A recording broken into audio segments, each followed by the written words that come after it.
Hey everyone, welcome back to the channel. If you are new here, my name is Brittany and I'm on a mission to hit subscribers. So make sure you click that button down below. I would appreciate it.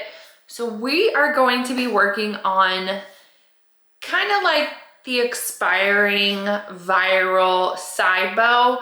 I had someone comment that they wanted to see me do it, and to be honest, I wasn't intending on doing it, but my niece saw it and she was like, can I get a sweater? So I was like, sure, why not? So I went ahead, and there are two different trends that are going around, multiple different designs. I just went with something pretty simple, just kind of an FYI. You can pick it up from Etsy.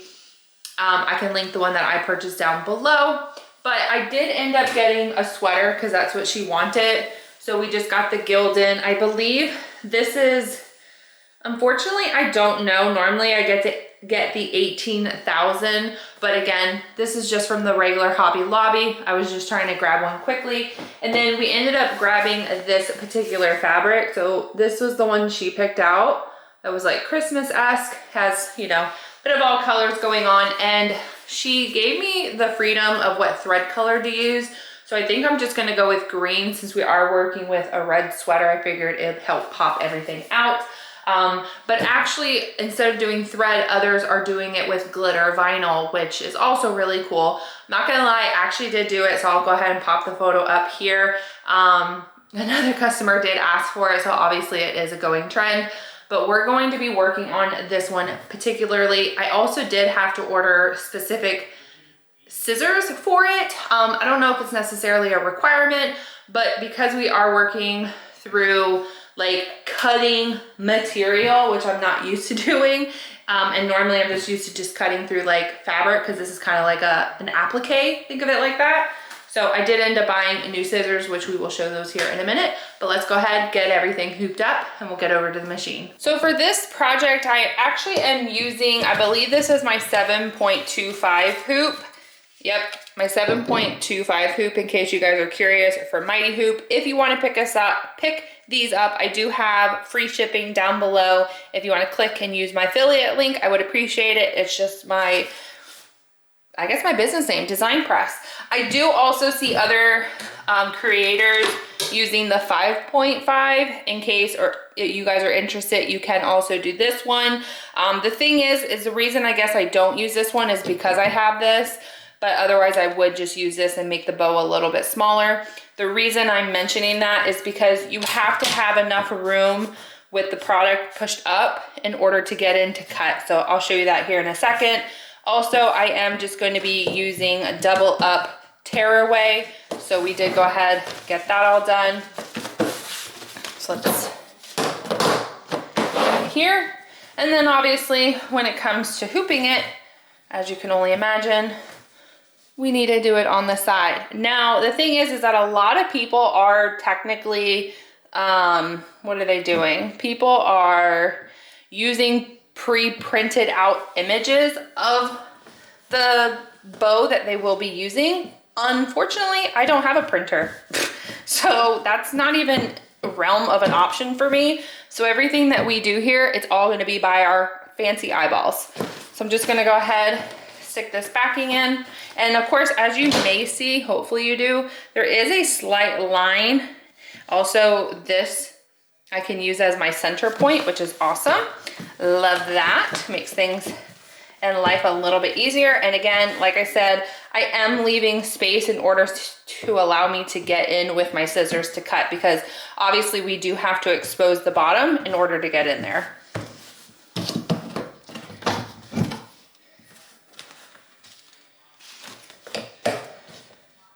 But of course, we also need to make sure that we're still low enough where we're not chopping anything off. You probably also can use your 505 spray. That's going to be helpful as well to adhere the backing to your product when you are hooping it. Also, we do need to flip it upside down. So this needs to go over here for me. And then all that I'm going to do is I need to make sure that my lines are center. As we can see, this one's fine, but maybe you can see that that is not. So we just need to pull up And I need to pull my backing back around. I also just need to straighten everything out. You know what? Let's use my 505. Here's your 505 spray. Let's stop making life difficult on ourselves and start using the products that are handy to us in order to accomplish this project.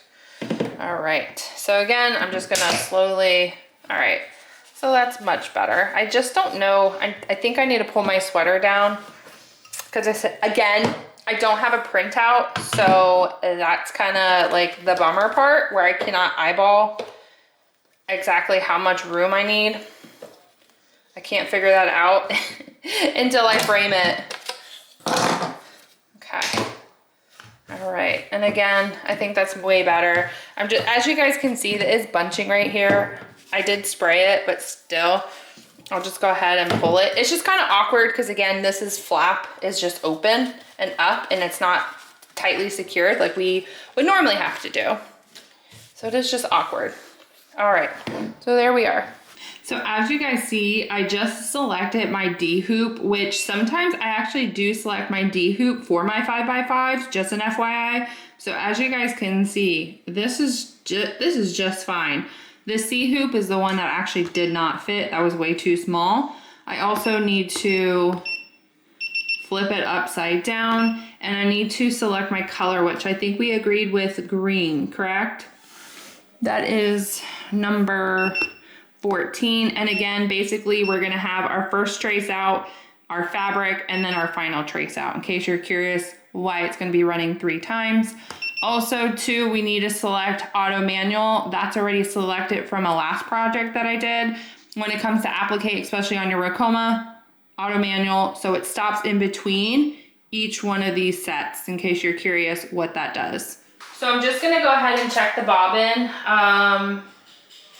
To be honest, it's fine, but I don't need any problems. I'm not joking. There's things that I have not been filming that I've been running into issues with. So yeah, let's just avoid them at all caution. Also, is my green threaded? Yes. Also, just in case I do forget, on your fabric, you do have to apply, you see that shiny piece? That is heat and bond. Heat and bond can be picked up at I don't know about Michael's. Don't quote me on that. Look, but Google. I always pick it up at Hobby Lobby because that is the closest to me, as well as Joann. So if I ever make like an online order because one is not close to me, it's called Heat and Bond. Basically what it does is it creates a stickiness in order to like your fabric. And then what happens is once this is sewn onto the sweater, you would heat it up again and then it's gonna bond the two materials together. That's the best way to think about it. I've already gone ahead and done that. It's actually been done for days now. So from here, I'm just gonna go ahead, stick on our sweater. And this is the key that I've learned because again, I don't have a printout in order to allow it to map to see what I'm doing. We're using our visions here. So if you don't have a printer like me, this is what we're doing. First thing we're gonna do is get real close and personal. We're just gonna go ahead and start with an outline first, and then we'll make the adjustments as needed.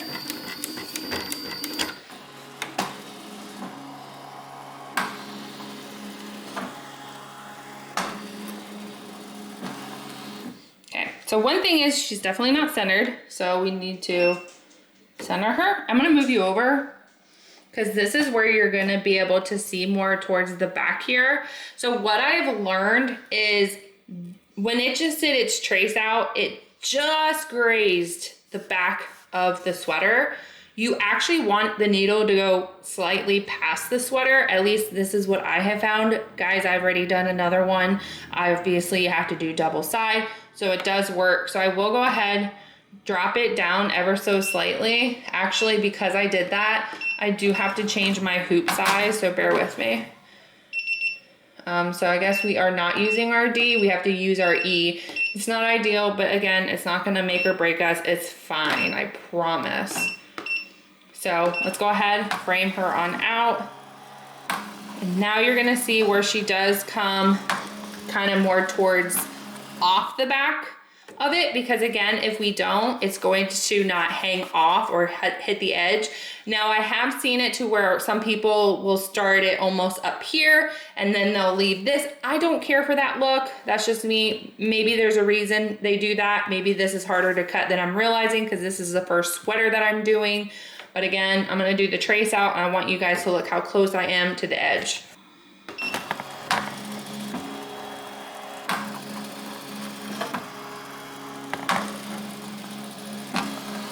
Hopefully that was not too much of a roller coaster bump. Sorry, my camera got hit while it was doing the trace out, but hopefully you saw the concept. We're gonna go ahead, do our first layer. And honestly, at this point, if it's not correct, we can always de-thread and re-go again. I probably won't because this is just going to my niece, but I'm sure it's gonna come out great regardless. I also have my speed at 660. It's kind of on the low side, but it's fine.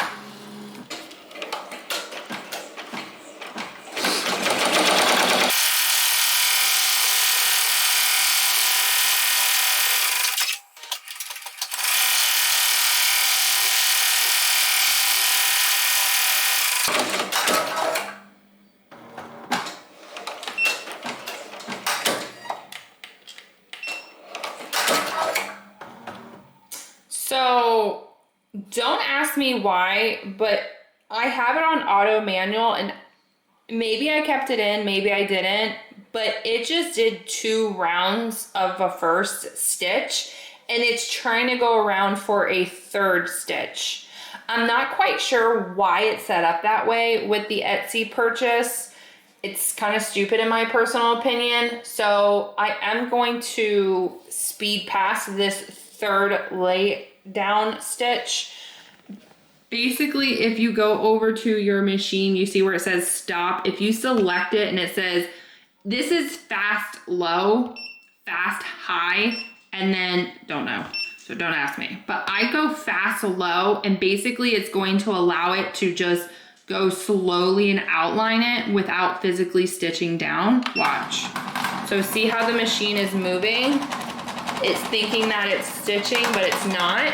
But you can also track it on your machine. You see that? Because once it gets to the end, I do need to stop it.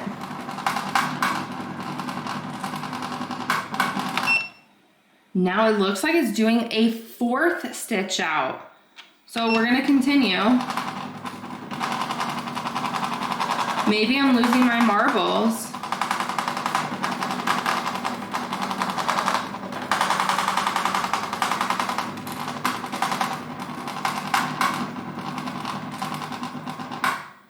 Yes, it did 4 stitches. That's insane, insane. Not necessarily insane. That was not necessary. It does 4 layouts. Stupid. Not sure why it does that. So we're gonna go ahead, take our fabric, lay it on down. I'm not even sure if you guys can see it yet, but we're actually not even all the way to the bottom, to be quite honest with you guys. Do keep into consideration when it does its final stitch, the thread is a bit thicker. So it can get pretty close to it, but again, it's not gonna make or break this situation. And then we just need to go ahead, lay her on down, just like normal applique. And now we're gonna start, oh no, Brittany, you know what I forgot to do, guys? I forgot to change it. So remember when I had it on fast low? We need to switch it back over to the stop. So now she will lay it down. So weirdly enough, as you witness, it just did the 1 stitch out for this. Now we have to go ahead and cut it out just like we do with our normal applique. All right, so as you know, this is the part that I hate the most, especially when you have to take it off. However, these are my fancy dancy scissors that I did end up picking up from Amazon. I will link them. These are actually a little bit more expensive than another set that I bought. These actually had a lot more higher review, which is why I ended up ordering them. But look at that curve, ladies and gentlemen. And the size of these, like you can see like how big of a cut we get, which is awesome. Now, here's the fun thing that you have to remember is instead of just cutting the fabric, we also have to cut the sweater. I'm not gonna lie, the first time I ever did this, I almost forgot. But what I personally have found to be helpful, one is a good pair of scissors, which is why I invested in these. I think they're like 14 bucks. Like, I think the other pair was 9, these were 14. But again, higher review on this, so that's the route that I went. So let's just go ahead, cut this on out. Now, here's the thing, right? As you've seen, I did cut the fabric out first before I cut the actual sweater.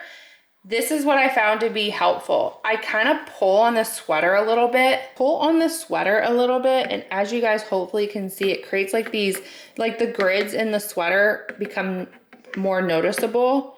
Hopefully you see this, probably not because too much is going on. And honestly, it just gives me a better, again, this is my first time cutting through a sweater, but as we go along, I just keep tugging at it. So I feel like it actually gets a little bit closer. Again, this could just be, you know, me just making things up in my head. Also, Brittany, don't cut the thread like you just did.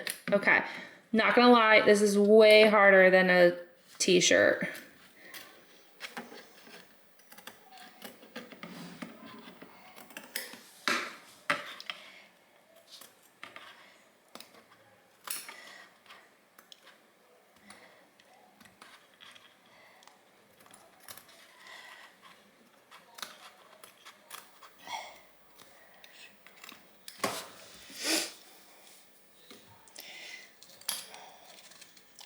All right, and then basically you're just gonna wanna go through and try to clean up as much and as best as you can.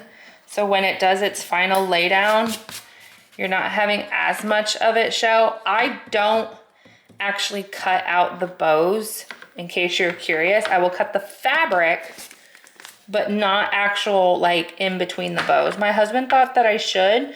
I also told him he was too fancy for me, and we were not doing that. So I do always recommend keeping a lint roller in your craft room. Therefore, I can kind of get a better idea if I need to cut anything. So you guys can see I did cut a little too far because my fabric is pulling up. Once it does its final stitch, it will be fine. Also too, you see how it has this thick border right here? It's like sticking out right here, and I don't think I'm gonna be able to do anything about that.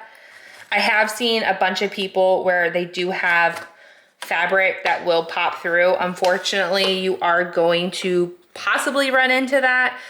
If you are gonna sell these on a shop, I would definitely make that disclosure. Every piece is unique. Yeah, because that's basically what's happening. So I think so far everything looks good, at least in my personal opinion.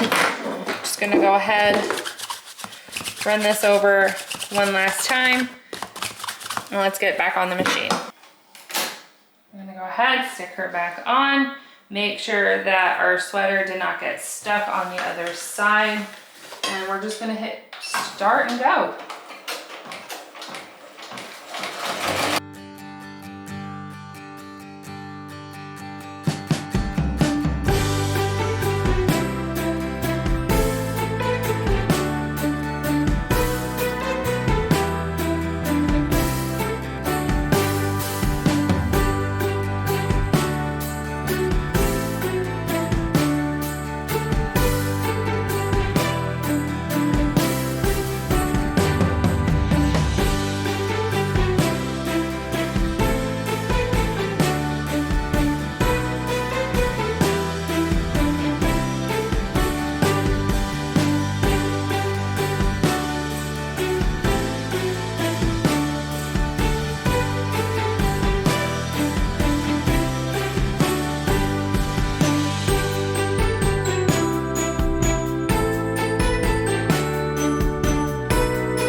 All right, lucky us, folks. We ran into a problem. Oh boy. Okay. So obviously the first thing I'm doing is checking my bobbin. Obviously we know it's fresh, but it just sounded like it was stuck, to be quite honest. It looks like the thread is just bunching down here. So let's go ahead, cut that. Come on, cut, cut, cut. Okay, we just cut that down. Let's go ahead. Oh, it's like all stuck. That was a hard cut. Look, I don't know if you can see all that. There we go. And we just need to trim some of this because we will have to go backwards in order to fix it. So let's just snip, snip, snip. Hopefully you can see what I'm doing. I feel like these scissors are getting so dull. Oh, maybe you guys didn't see anything. Now, of course, you want to take any of the excess thread, pull a good amount out. Oh, there goes my tweezers. Go ahead, cut it. There goes my scissors. I am dropping everything. Okay. I'm gonna go ahead and re-thread her up.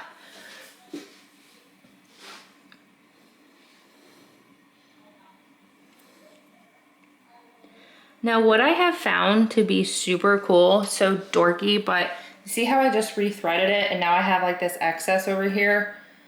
If I actually hit this scissors button, watch what happens. So it cut the fabric and now that tail that was hanging up here gets cut off. And now I notice that when she goes to re-thread, she's not gonna be there. She's not gonna be in the way. I did pull out quite a bit, so I'm just gonna cut it on the back end. I know it sounds like I just, look at, these do not cut. They're so frustrating. Oh, it did. And they're still not cutting though, let's just be real. Okay, so we're gonna back up our image. You hit stop. We're gonna back her on up. Hit stop again. Now you do have to reset, so make sure this is flashing red. Then just hit start. So just backed it up a little bit just so it gives it that clean look. Well, battery died. Apparently I'm talking too much.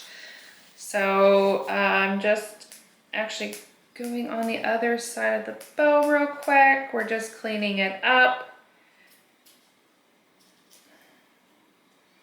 Again, don't be hard on yourself. I promise you, people will love what you make them. Even if in your head you feel like it's still, you could have done better, because I do that with so much that I make that I honestly almost cause myself hate doing embroidery because I get so worked up in my head. Okay, and then just curious, I'm just gonna hit it with a lighter. Yeah, did a little bit. But you need to be careful with the color. The last item I did, it was on a white shirt. I definitely could not have done this on a white shirt. That would have been a no-go. Okay. I actually want to show you. So remember when we had the little hiccup and I had to back it up? That's actually where it happened. So because I backed it up, you don't even really see anything. But otherwise, I've gone ahead, I cleaned up the edges. I just want to get in real close so you guys can see. Like, do we have perfection? No, but it still looks really good. Like, obviously you are gonna see the sweater because again, we were cutting it out. But that's how close we got to the bottom, even without having a printout. But bringing it out, it's so awkward to show it, but that's it. It's super cute. So when they're wearing it, here's the sweater. I can't put it on because it's way too small, but you'll have this like, the sleeve's in the way, but you see this little peekaboo? You have this little peekaboo. How cute. And then we're just gonna go ahead and add one to the other side. So hopefully you guys did enjoy the video. Also too, you can put something across the front. You could do Merry, we can, you know, do different colors, whatever you wanna do. You can do bright, you can do Christmas, you can leave it completely blank. Now my niece did want it blank, we're just doing the bows on the side, so she's making it simple for me. Thank you for that. So hopefully you did enjoy the video. If you could, please remember to like, share, and subscribe, and we'll see you in the next crafting video. Bye everyone.